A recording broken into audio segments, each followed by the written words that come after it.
কি লাগে তোক কওঁ যোনকেইজন ল'ৰায়ে এজনী ছোৱালীৰ বাবে নিচাজাতীয় বস্তু খাই নিজৰ জীৱনটো ধ্বংস কৰিছা সেইকেইজন ল'ৰাক এষাৰ কথাই ক'ব বিচাৰোঁ তাইৰ নিচিনা ছোৱালী আকৌ পাবা কিন্তু তোমাৰ নিচিনা ল'ৰা এজন মা দেউতাই কেতিয়াও আকৌ ঘূৰাই নাপায়। आपको पता है आज मैं ये वाला गमछा पहन के वीडियो क्यों बना रहा हूं?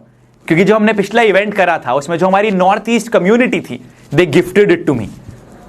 A question from my side to you is, have you made yourself deserving enough to get the gifts from God? Believe